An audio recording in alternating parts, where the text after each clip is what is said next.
All right, we are back. This is Math 200. We are looking at Chapter 4, Graphing, Systems of Linear Equations. So that just means lines. We're going to look at lines. So 4.1, let's take a look.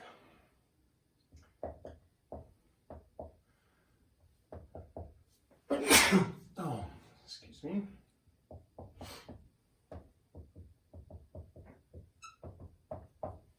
All right, so they want to know, is negative 3, 1 a solution to this system of linear equations? So all a system of linear equations means are lines. They're multiple lines. So if I graph this line and I graph that line, if they crossed at negative 3, 1, then that would be the solution to the line. It's their point of intersection when they cross. So without graphing it, though, we can do it algebraically. You put this in for x, you put that in for y, and you check each one. It's got to work in both, or it doesn't count. All right? So we'll put a little question mark over the equals. Is this equal to that? It is, right? Negative 4 equals negative 4. So that one works. One down. Do it to the second one. It's got to work in both of them. All that means now is we confirm this is a point on this line. Is it the point that these lines cross at? Well, only if it works in the second equation. So I replace the x, I replace the y with x and y. Negative 6 plus 10, does that equal 4? It does. So it works in both. So negative 3, 1 is the solution. That is the point of intersection. That's where the two lines cross. All right. Let's look at the second one. It's 4, 2. The solution to 2x minus 5y equals negative 2 on 3x plus 4y equals 4. So now look, if you put it in and it doesn't work, you stop right there. It's not the solution if it's not on one of the two. It's got to be on both of the lines. So we'll put in 4, we'll put in 2. Is 8 minus 10, that is negative 2, so that's not a good sign. It works in the first one. We put in 4, we put in 2, is that equal to 4? 12 plus 8 is 20, which is not 4. It does not work in the second one, so that is not the solution of the system of linear equations. It is not the point that they cross at. It is a point on the first line, but it isn't on the second line. So it's not their point of intersection, so it's not the solution. All right, let's look at page 2. Page 2 says, solve this system of equations by graphing.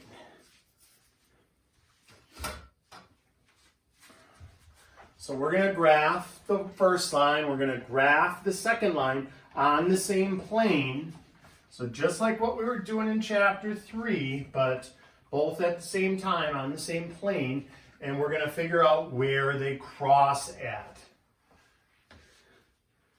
All right, we are solving a system of linear equations. We're finding out where two lines cross, basically.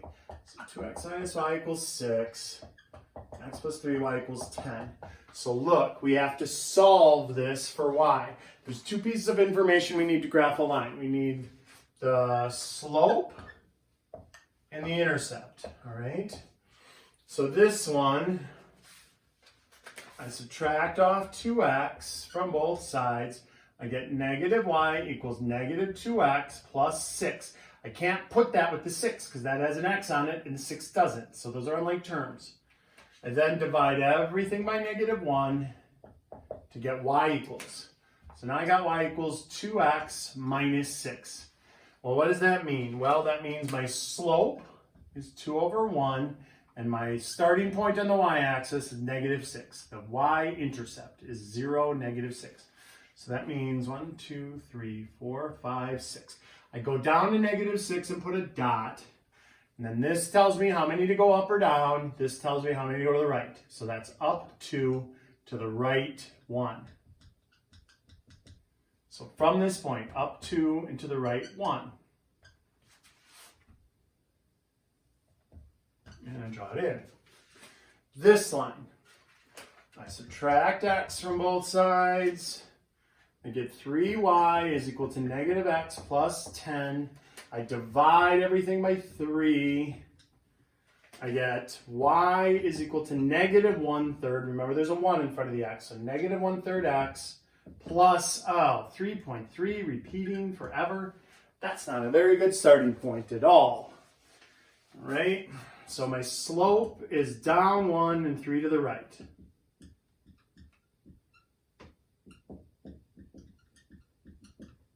And my starting point, 3.3333, but we'll just call it 3.3 approximately. 0, 3.3. That's not a great starting point, especially where I'm trying to find where they cross. So 3 1/3, and now I go down 1 and over 3. 1, 2, 3. And then down 1 and over 3, sorry. And down 1 and over 1, 2, 3.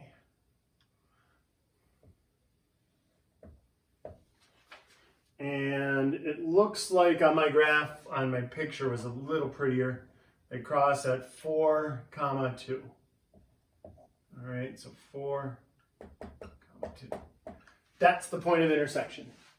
So they cross at 4, 2. What does that mean? Well, 4, 2. Crossing at 4, 2 means if I put 4 in there, I could double check it. Remember, 8 minus 2 is 6. Check. And 4 plus 6 is 10. Check.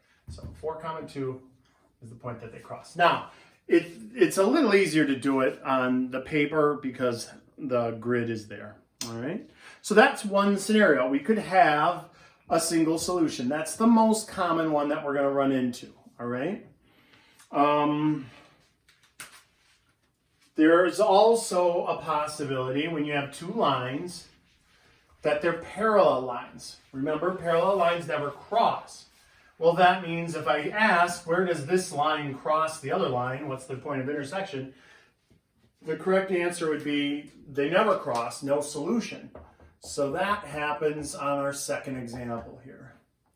We've got solve this for y, so I add x over there, I get 3y is equal to x plus 6, I divide everything by 3, and I get y is equal to 1/3 x plus 2. And I can graph that. I got my slope is 1/3, that means up 1 and over 3, and I start at 2 on the y-axis, and I go up 1 and over 3. So up 1 and over 3, and I graph that line. Great. This one, subtract 3x, I get negative 9y equals negative 3x plus 9, divide everything by negative 9. A negative divided by negative is a positive. I can reduce it to 1/3 x minus 1. Well, I go down to negative 1. I put a dot, right? The slope is 1/3. And my starting point is negative 1, 0, negative 1. And so 0, negative 1, up 1 over 3. And I graph that line. Well, look, the slope is 1/3. That slope is 1/3. They're changing at exactly the same rate, but they have different starting points. That means they're never, ever going to cross. They're parallel lines. So that means no solution. All right. When you get a set of parallel lines, no solution. All right.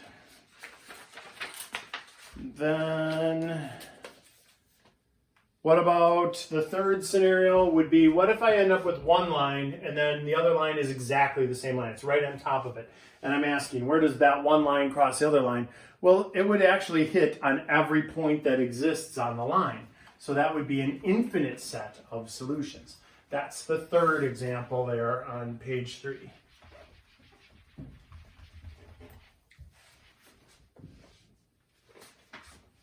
So we get x is equal to 3y minus 1. We move the 1 over to this side. 3y is equal to x plus 1. Divide everything by 3. y is equal to 1/3 x plus 1/3. Oof, bummer of a starting point. The other one, 2x minus 6y equals -2. So I move the x over. And -6y equals -2x minus 2. Divide by -6, divide by -6, divide by -6. So y is equal to 1/3 x plus 1/3. Well, look, that is exactly the same as that. So if I were to graph these two lines independently, I would say it starts at 1/3, and then I go up 1 and over 3. Graph that, and if I did this one in blue, I would say the slope is 1/3. My starting point is 1/3 on the y, 0, 1/3, or 0.33. So there it is, 0.333. And then up 1 and over 3. And then it would be exactly the same line. So where do those two lines cross? Well, at every conceivable point on that line. So it's infinite solutions.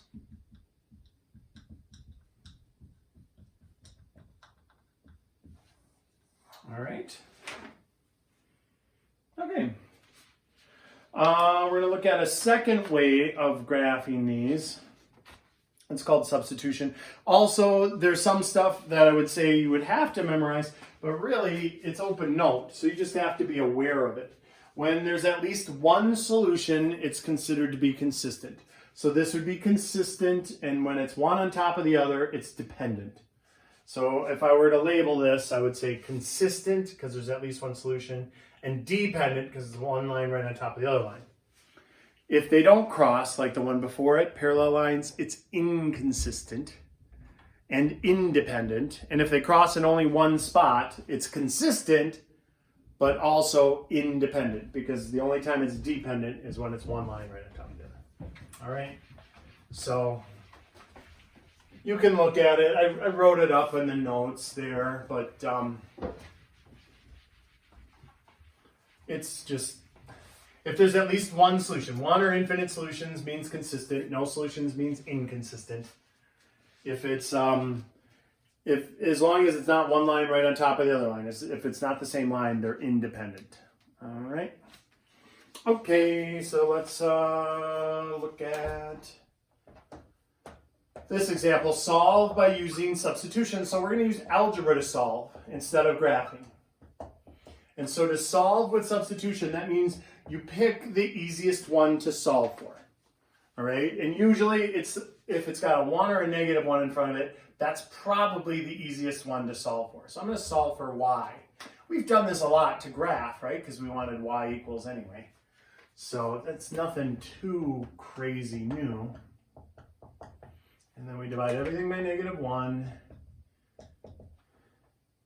And then y is equal to 3x minus 6. Now we're just taking the path of least resistance. If I wanted to, I could have solved for this y. And I would have moved the 4x over, I would have divided everything by 2, and it would have worked out okay too.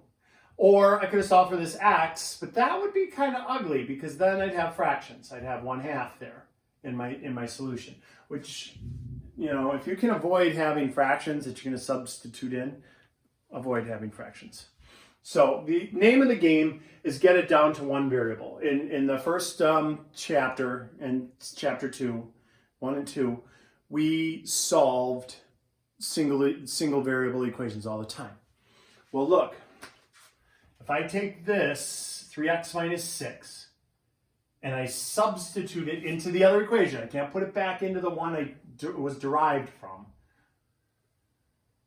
I put it right there. Look at what happens. I trick it out to be a single variable equation.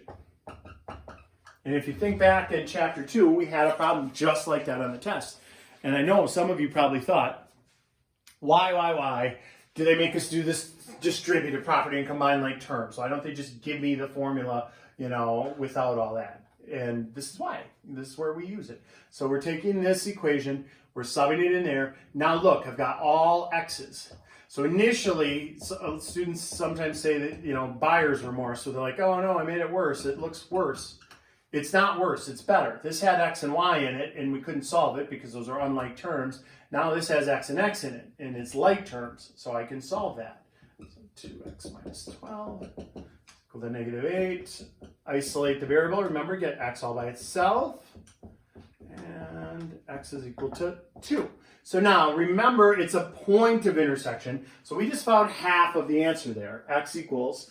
We just take that and circle a life it there. Lion King reference. And so we put that 2 back in for x, because this one's already solved for y. We had to have it solved for y in order to shove it into there. And so we've got that. That's the easiest one to use. We could use this or that, but you're adding work. Don't add work. Put it into the easiest one to put it into, which is solved for y already. And 6 minus 6 is 0.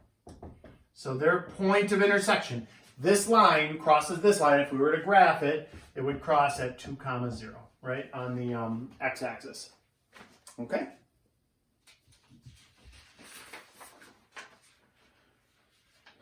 Let's look at page 4, more substitution, except that one's already solved for y for us. So let's put it in. Now remember, we had 3 scenarios when we graphed. We graphed them and they could cross at a single point, or they could be parallel and have no solution, or they could be one line right on top of another line and have infinite solutions. So the same thing can happen algebraically. It's just harder to see. Graphically, you literally have the picture in front of you. You literally can see that one line is never going to cross the other one, and we say no solution. When you're doing it algebraically, I think it's a little easier. It's a little less tedious, but you have to watch out for those situations where, you know, maybe something weird happens like this. Watch. This one's already, it's substitution, so we're going to take that, we're going to sub it in there, and so get it all into x's, right? And so cool. We'll no longer have x and y, now we have x and x.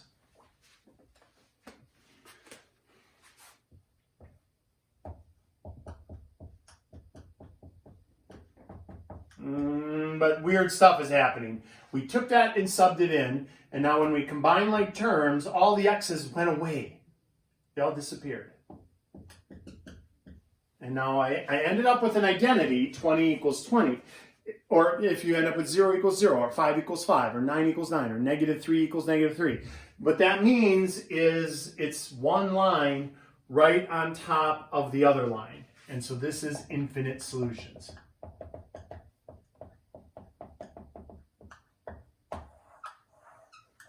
All right. That means if we boiled those down and graphed them, they would both have worked out to be y equals 2x minus 5. And it would have graphed one line right on top of the other and said infinite solutions. All right. Let's look at the second one. 3x minus y equals 4. And 6x minus 2y equals 4. So now you have to think of like a lion on the Serengeti and pick off the easiest one so you can eat. This is the easiest one. This one, not easy. This one could be doable, but this one's the easiest one. This is the one we want to solve for. If it's got a 1 or a negative 1 in front of it, it's the easiest one to isolate and solve. Because then you're either dividing by just 1 or negative 1 in this case, which just flips the signs. So now we have that. I'm going to take that and sub it in right there. So we've got this, 6x minus 2 times quantity.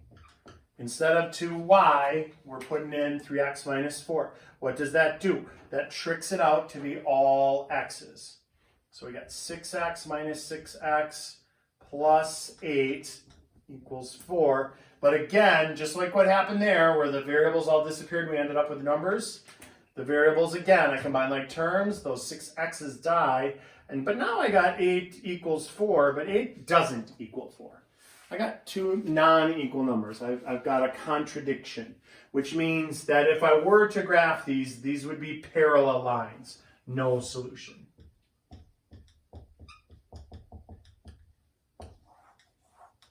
Okay? Parallel.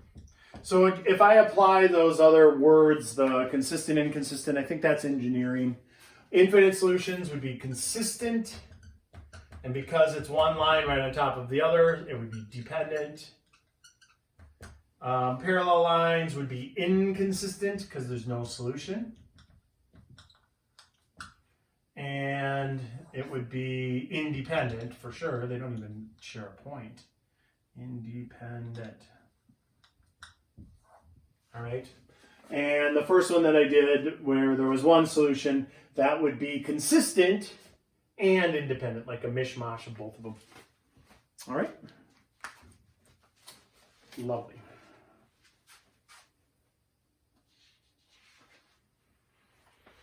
The last technique of solving linear equations is called, well, this book's calling it elimination. You can call it, I've seen it addition method, I've seen it called linear combinations, where basically you combine through addition the two equations and you get something to cancel off. So this first one is super easy. X plus y equals 7 and x minus y equals 9. Well, right now, if I add straight down, remember the object of the game with substitution was to trick it out to get it to be one variable. This time we're going to use addition to trick it out to get one variable. So if I add straight down, 1x plus 1x is 2x. 1y plus negative 1y is 0y. The y's disappeared. And so we get 2x equals 16, divide by 2, divide by 2. X is equal to 8. And now we got to take that and put it back into one of the original equations. We'll go into the top one. And so this is where it's, pay me now or pay me later. We're paying them later. We had to solve that out for y. Where the other one, we pay them now, we solve it for y to begin with to use the substitution method, or whatever variable's easiest. This one, there's a little bit of work after. This part's easier, but then this part's a little harder. All right? Now, that was a super easy one because there were opposites right next to each other. There was 1y and negative 1y. So we really just had to combine them and they wiped themselves out. What if they give us a couple that aren't as easy to get rid of, all right? Where, let's say it's 6x minus 3y equals negative 3. And it's 4x plus 5y equals negative 9. Well, this is going to draw back on some, hopefully something you remember, great lowest common denominator sort of thing. Like you can get rid of the x's or we can get rid of the y's. If I get rid of the y's, the lowest common denominator between 3 and 5 is 15. Where I would want one of them to work out to be negative 15 and one of them to work out to be positive 15, so when I added straight down they went away. Let's say I didn't do that. Let's say I went with the x's. Well, what does 6 and 4 both go into? That would be 12, right? 12.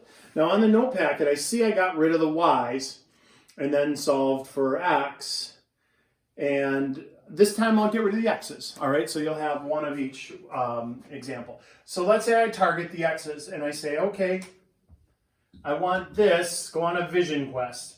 I want this to be 12x, and I want this to be negative 12x. So that those wipe each other out when I add straight down. But now I can't just magically change it from 6x to 12x. I've got to multiply every one of the terms by the same thing. So I'm going to multiply that by 2, I get the 12x. I multiply that by 2, I get the negative 6y. And I multiply the other number by 2. Don't forget the number on both sides of the equation, negative 6. Okay? So this and this were like collateral damage. I was focused on this. I wanted the plus 12x. What do I multiply 4x by to make it negative 12x? That would have to be negative 3. And so then I do that to everything. So negative 3 times that, negative 12x. The x's are going to die. Negative 3 times 5, negative 15y. Negative 3 times negative 9, positive 27. And now I add straight down, and the x's go away. I get negative 21y equals 21. And then I solve that for y. Divide both sides by negative 21. I get y equals negative 1, but I'm not done. That's only part of my coordinate. I got to find x. So I'm going to take that, I'm going to pop it back into whichever equation looks easier to pop it back into. I'm thinking the bottom one. So 4x plus 5y equals negative 9. I'm going to take that, make it -1, and look at what I'm looking like. It's right back to chapter 2 again. Isolate the variable and divide by the coefficient. X is equal to -1. All right, so this line crosses this line at -1, -1. The point of intersection, the solution to the system of linear equations, -1, -1. All right, lovely, lovely. Let's do one last ugly example with fractions. And I think we're going to do this in 2 stages. I did it in 1 stage on the notes, where I killed 2 birds with 1 stone and just nailed everything with a 12. But this one I'm going to do in 2 stages. 2/3 x plus 1/4 y, because I think it's a little less confusing to see in 2 different stages. Half x minus 1/4 y equals -2. So let's just say I'm just focused on getting rid of all the fractions. That's all I want to do. So that's a 3, that's a 4, that's a 2. The common denominator between those are 12. So I'm going to hit everything with a 12 on this one. The 12 is going to cancel that, right? 3 into 12 4 times. 4 times 2 is 8x. Or if you go 24 over 3 is 8. 12 over 4 is 3. 36 over 2 is -18. No more fractions. Perfectly fine. I multiplied every term by the same thing. I multiplied the left side by 12 and the right side by 12 and eliminated all the fractions. This one, I would have to hit it with a 4, right? A 4 would get rid of every fraction, a 2 and a 4 and a 1. So 4 halves is 2x.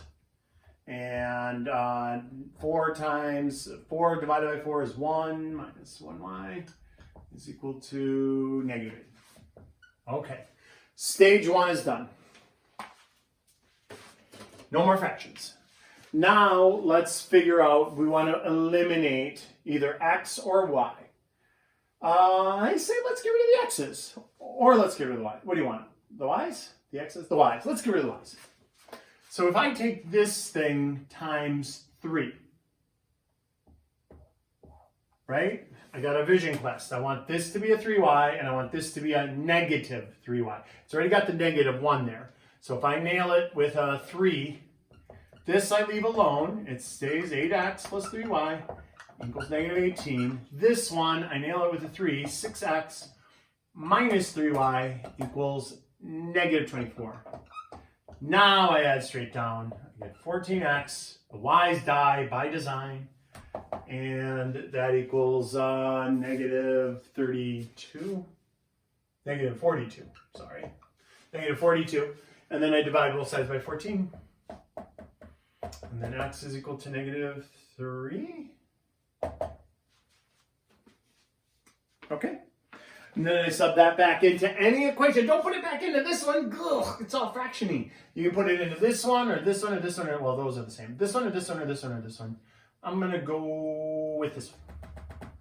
So 2 times -3 minus 1y equals -8, right?